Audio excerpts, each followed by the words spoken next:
Right, maybe you've got a old 4x4 and for some reason you can't use a conventional lock mechanism which the vehicle originally came with. Maybe it's got some sort of alteration to the engine compartment, the radiator's been altered, and you just physically can't put the original locking mechanism back on. Now you end up thinking, well, how am I going to keep the bonnet down?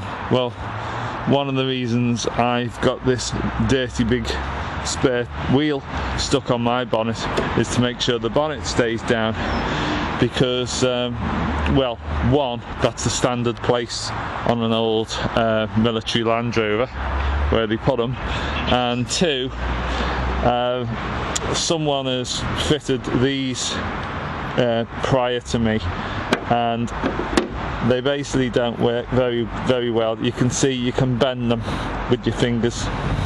They're not very good, and basically they pop undone all the time on you, like that. So if you go anywhere, the things are off by the time you arrive, and I'm talking like a 10-minute drive. They're just not very good.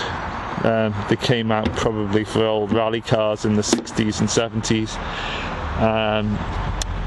Yeah, not very good on a 4x4 at least, because they just bend. So if you've got a problem and you're looking for what you can secure it down with, you could go to the old rally bonnet pins. Basically there's like a big washer on the bonnet, and then a pin is mounted below, and the pin comes up when you close the bonnet, and then you stick a oh, what's it called, one of these pins I've got on the door at the back. No, well, you can actually use them, thinking about it. Yeah, they're probably the best. They're linch pins. You put a linch pin through them. I've removed the linch pins on this Land Rover because, sorry, the original chain and pins, because I didn't find they stayed in very well, whereas linch pins do.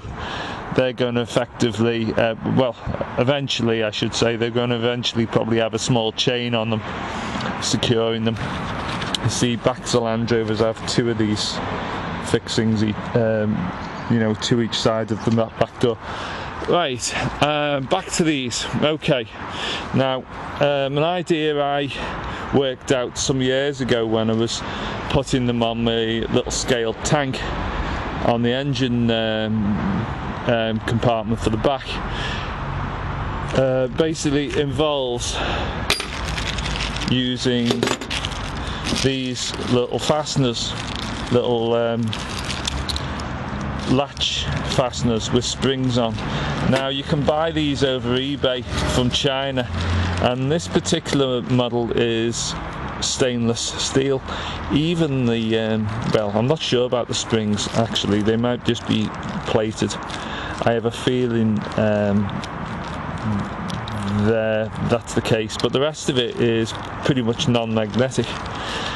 So basically, so you want one of them, and the other thing is you want some form of HASP, as in what you would put a padlock on a shed with, and you basically cut the HASP metal down. You cut this part off, you dump the little catch part, which is where you put your padlock through. You dump that and you saw it off approximately across there, and then what you do is you create one of these.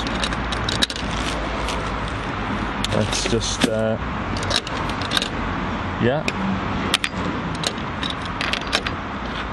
so there you go. So this part will go on the bonnet somewhere up here, and the lower part, which is spring loaded with his bottom piece here,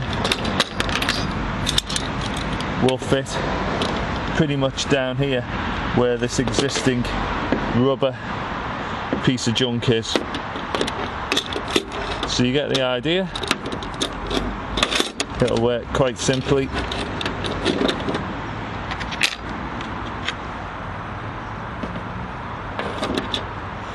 be a lot easier if I had a tripod or a second person, but you get the idea. So there you are, nice and simple. And this will put tension, the springs here will put tension, continuously pulling down on this, and this part here which it catches into is also stainless steel, and it's quite sturdy. You can see it's got a lot more strength in it than this thing has here. Also, you could make your own. It's quite simple to do. Make your own out of the heaviest piece of metal that you require. Same goes for this at the bottom. This is a little bit weak. You can see what I've used there is a bit sort of cheap. It's just galvanized this. I would personally recommend you get some stainless steel, and if you want to do it really well, don't put pop rivets in like I've done there. I've just done it for speed, yeah?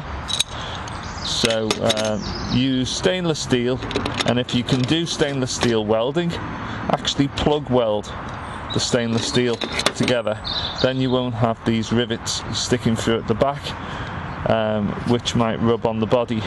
Of course, another thing you can do is you could bond some sort of rubber on the back of this, so that the rubber will cushion against the bonnet and not scrape the paint off.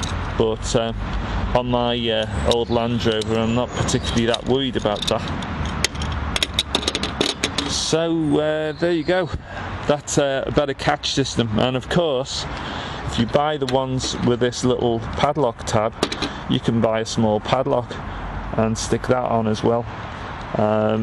If you want, you can etch prime the metal of the thing and paint it green to match with the vehicle. Weld your oyster, I suppose. Okay.